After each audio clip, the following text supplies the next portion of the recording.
안녕하세요. 오늘도 행복한 시간, 책과 함께 하는 소설입니다. 여러분의 응원과 관심이 저에게는 큰 힘이 됩니다. 샌프란시스코에서 보내온 정보를 통해 유블란 탐정은 황세민 교장이 과거에 해적 생활을 했었다는 것을 알게 됩니다. 오늘은 그 이후의 이야기를 함께 들어보아요. 끝까지 함께 해주세요. 지금 시작합니다. 황세민이 해적이었다. 전보를 구겨쥐고 부르짖는 유불난 탐정이었다. 황 교장의 과거가 결코 순탄한 생활이 아니었던 것만은 유불난도 벌써부터 짐작하고 있었으나 그러나 그와 같은 암흑의 일면을 가진 황세민인 줄은 실로 예측도 못했던 일이었다. 이제 와서 생각하니 저 신누런 이빨을 가진 괴상한 사나이에 어딘가 해상생활자인 듯 싶던 풍채와 해적이라는 무서운 과거를 가진 황세민을 아울러 미루어 볼 때 황 교장과 그 괴한과의 관계가 단언할 수는 없으나 어렴풋이 머리에 떠오르는 유불란이었다. 그것은 두말할 것 없이 황 교장과 괴한은 같은 해적시대의 친구였을 것이며 한 걸음 더 나아가서 괴한은 옛적 친구였던 황 교장의 그 어떤 비밀, 그 어떤 중대한 약점을 잡아가지고 황 교장의 손으로부터 적지 않은 금품을 번번이 갈취해 가곤 한 것만은 넉넉히 짐작할 수 있는 사실이었다. 해적이었던 황세민 교장, 하고 유불나는 다시 한번 신음하듯 중얼거리며 그러면 그 해적이었던 황 교장과 해월의 손에 무참히 죽은 배경호 씨와는 대체 어떠한 관계가 잠재해 있을까? 배경호 씨와 황 교장과 복숙이 해월과 이 세 사람이 다 같이 꼭 같은 인물의 사진을 가지고 있다. 유불나는 세로 한시가 거의 가까운 경성시가를 물끄러미 내려다보았다. 광화문 내거리에 오다가다 선 가로등 불이 여름밤 무더위에 피곤한 듯 졸고 있다. 그때 탁상 전화의 벨이 고요한 밤 공기를 뒤흔들며 요란하게 울렸다. 유불란은 그 어떤 예감에 가슴을 두근거리며 수화기를 들었다. 유불란입니다. 어디십니까? 명수대입니다. 주은몽 씨를 경비하는 임세훈이 올시다. 저윽이 흥분한 임경부의 목소리였다. 네, 네.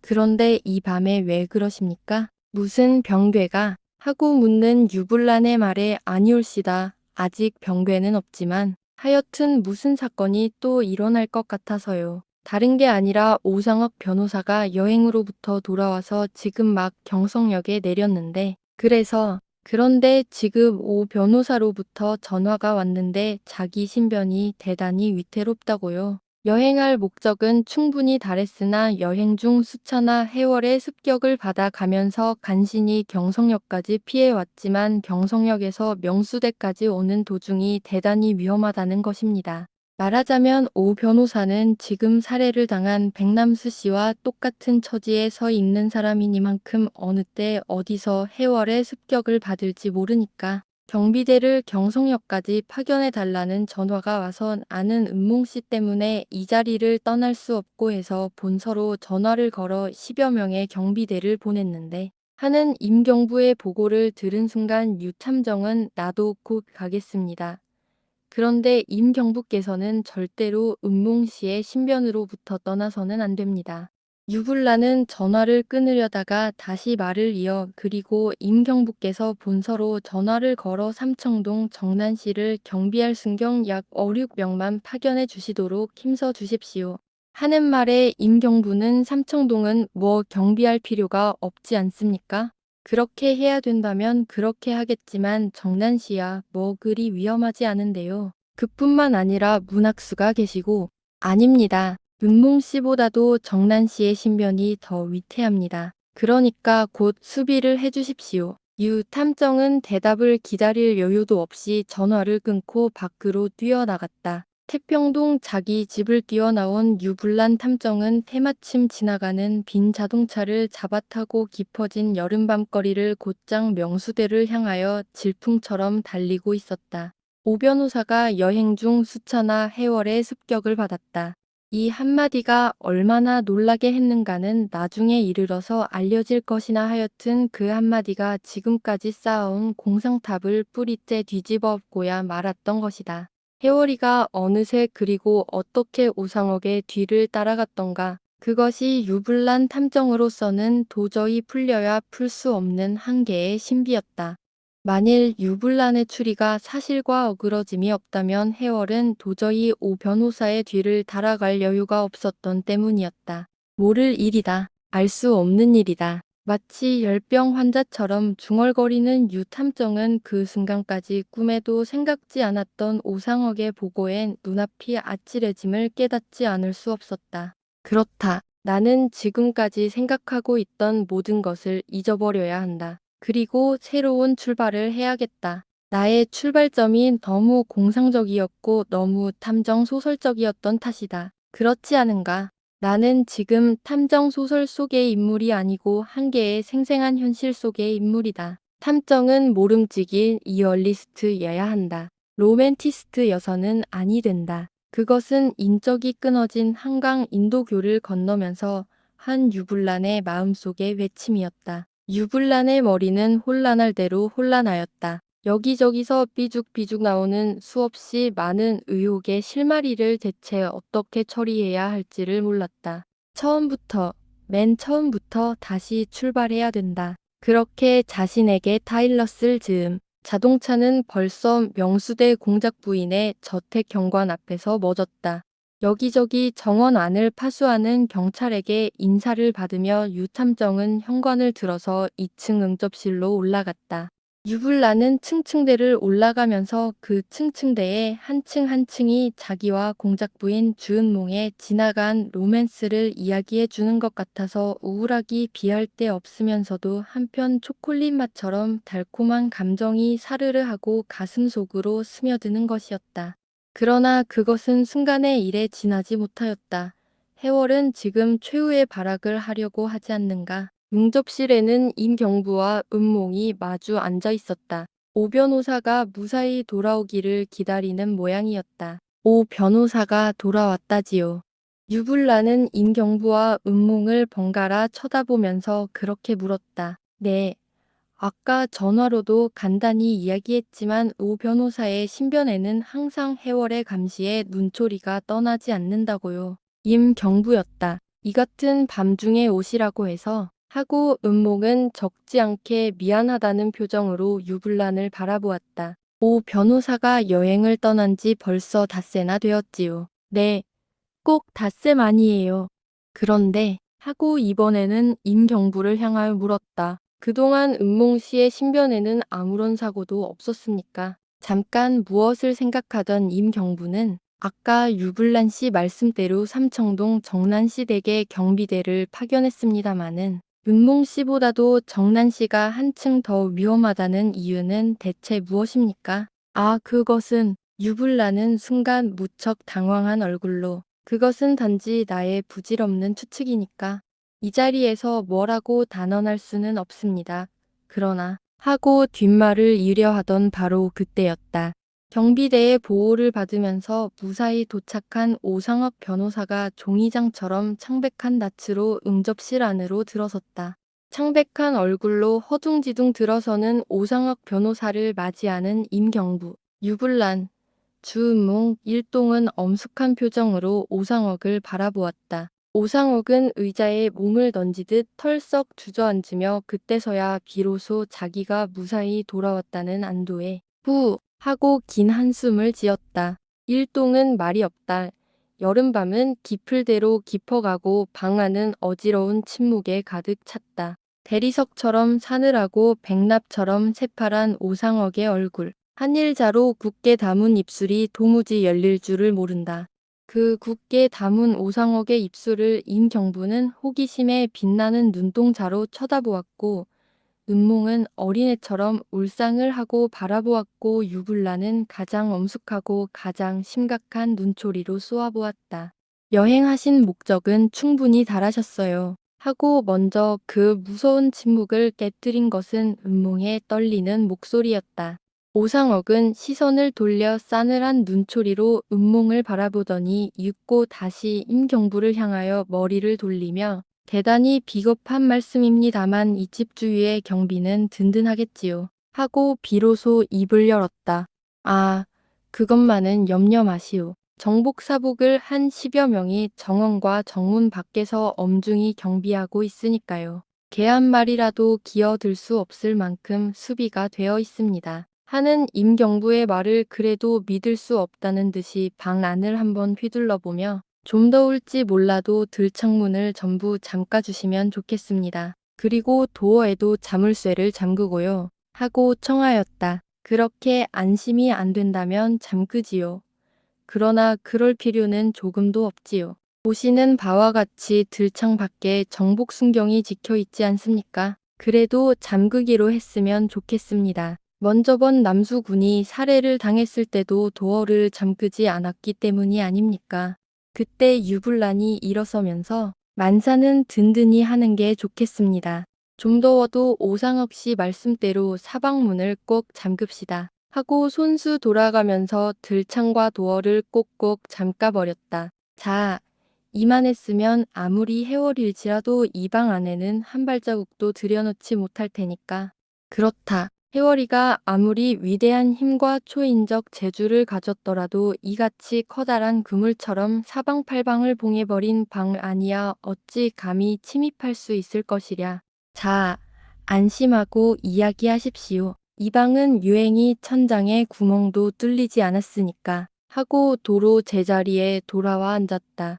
그제야 우상옥도 어지간히 안심한 듯 아이스 커피를 한꺼번에 쭉 들이키고 나서 어디서부터 이야기를 해야 할지 갈피를 잡지 못하는 모양으로 잠깐 동안 복잡하게 떠오르는 사념을 가다듬은 후에 무엇보다도 먼저 나는 이번 여행으로 말미암아 문제의 사진 속 처녀가 누군지를 알았습니다. 하고 일동을 바라보았다.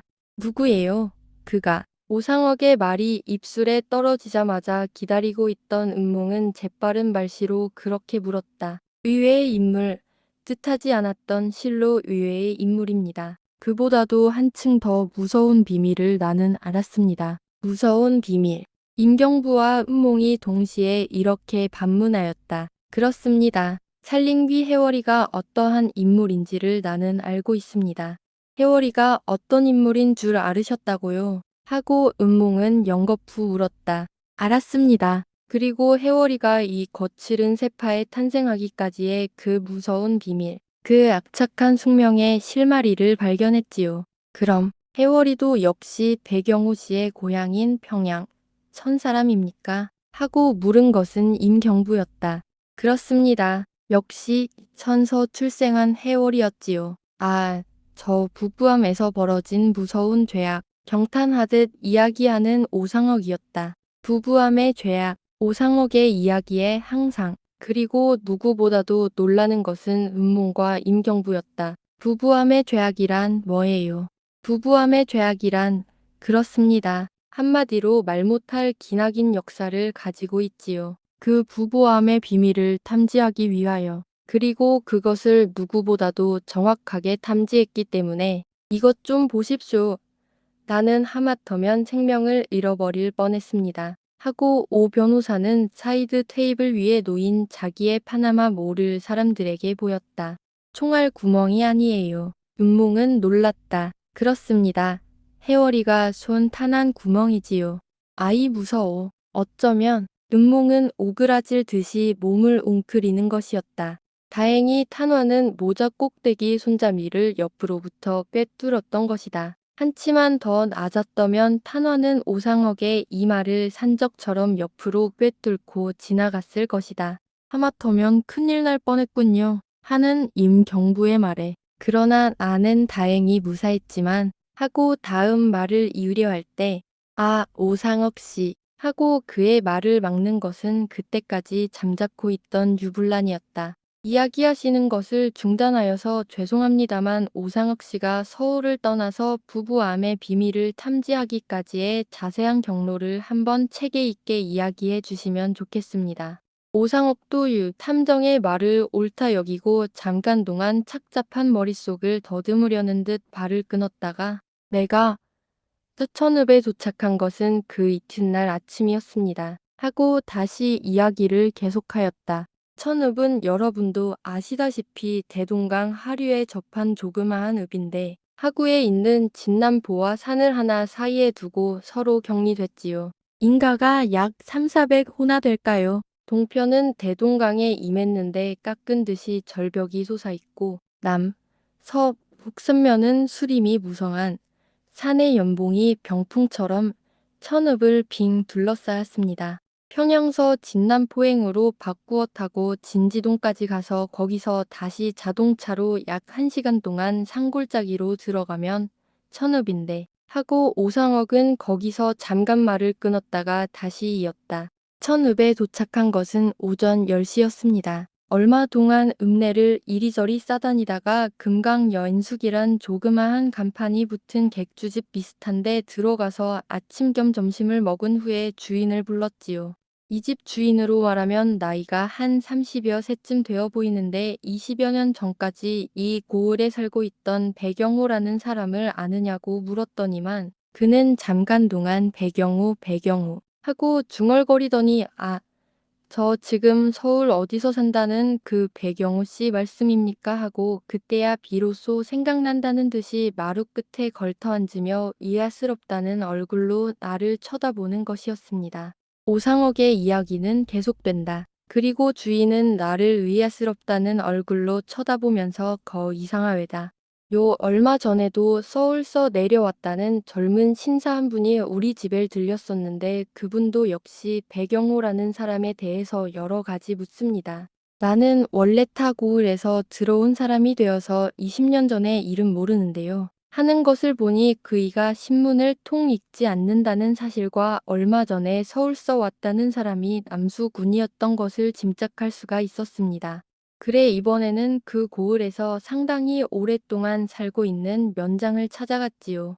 면장은 연세가 40을 훨씬 넘은 사람으로서 내가 명함을 내고 배경호 씨의 이야기를 꺼내자마자 벌써 저편에서는 나를 신문지상으로 안 모양인지 선생이 오상학 씨십니까 하고 저기 놀라는 얼굴로 백남수 씨가 또 살해를 당했다지요 하고 신문지상에서 읽은 지식을 나열하였습니다. 면장의 이야기를 들은즉 남수 군도 역시 그를 찾아갔다는 것인데 자세한 사정은 모르나 어느 정도까지 배경호 씨에 관한 지식을 가지고 있는 면장의 입장으로서는 이번 백남수 피살 사건에 관한 보도에 접하여 자기의 신변도 대단히 위험하다는 말을 하면서 그때 남수 군에게 한 것과 대동소이한 이야기를 하였습니다.